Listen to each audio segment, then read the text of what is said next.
Hi boys and girls. I'm Miss Melissa, and I know a lot of you from the book club at North Riverside Elementary, and I wanted to show you our book called A House for Hermit Crab about ocean, and this is a really good one. It's written by Eric Carle, and he's the author and the illustrator. He drew all of the beautiful pictures in this book. So let's see what happens to our hermit crab. And some of you may know about hermit crabs because sometimes people keep them as a pet, but they can also live in the ocean. So let's read about a hermit crab.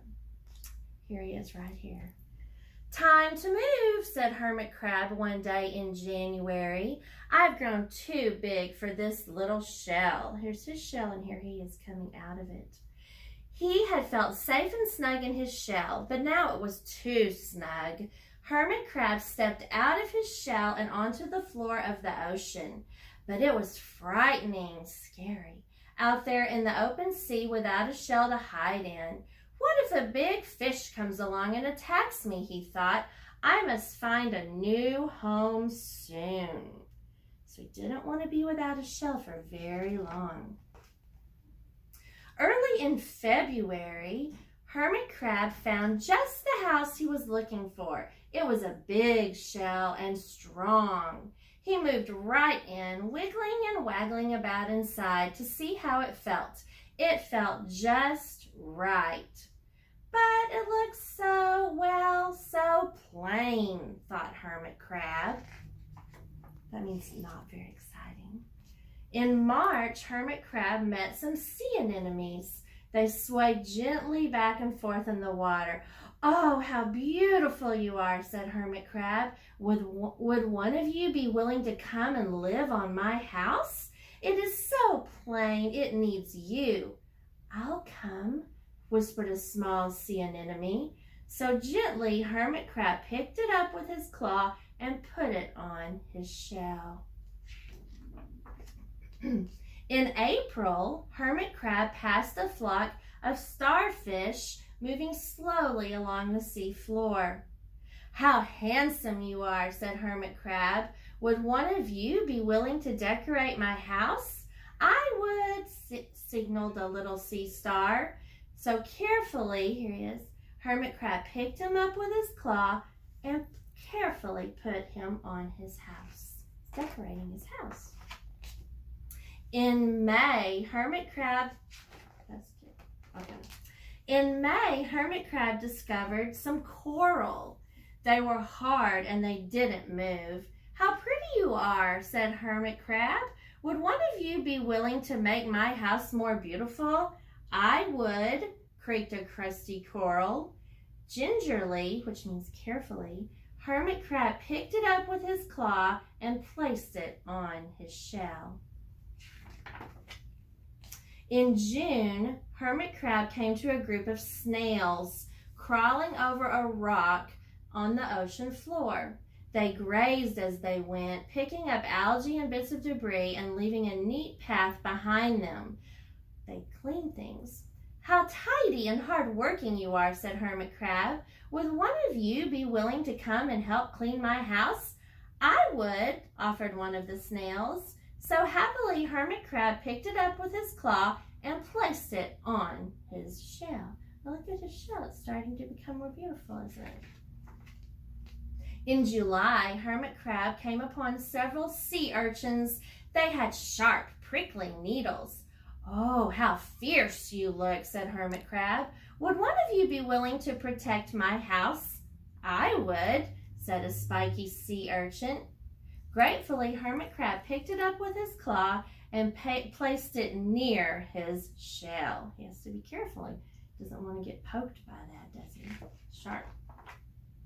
In August, Hermit Crab and his friends wandered into a forest of seaweed. Look at that.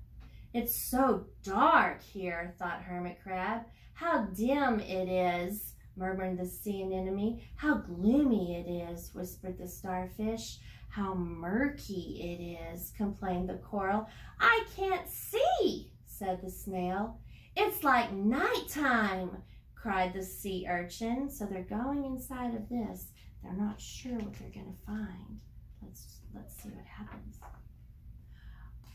In September, Hermit Crab spotted a school of lanternfish darting through the dark water.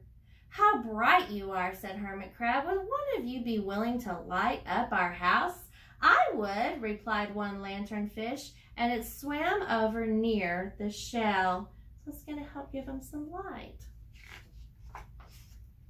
In October, Hermit Crab approached a pile of smooth pebbles, little rocks. "Oh, how sturdy you are," said Hermit Crab. "Would you mind if I rearranged you, moved you around?" "Not at all," said the pebbles. Hermit Crab picked them up one by one with his claw and built a wall around his shell. Look at all that. "Now my house is perfect," said Hermit Crab. But in November, Hermit Crab felt that his shell seemed a bit too small. He was growing, he's getting bigger. Little by little over the year, Hermit Crab had grown. Soon he would have to find another bigger home. But he had come to love his friends, the sea anemone, the starfish, the coral, the sea urchin, the snail, the lanternfish, and even the smooth pebbles. "They've been so good to me," thought Hermit Crab. "They are like a family. How can I ever leave them?" Let's see what he does. In December, a smaller hermit crab passed by. "I have outgrown my shell," she said. "Would you know a place for me?" "Well, I have outgrown my house too," said Hermit Crab. "I must move on now.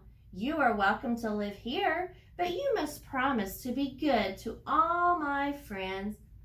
"I promise," said the little crab. That sounds like a good idea. So the following January, Hermit Crab stepped out and the little crab moved inside. "I couldn't stay in that little shell forever," said Hermit Crab as he waved goodbye.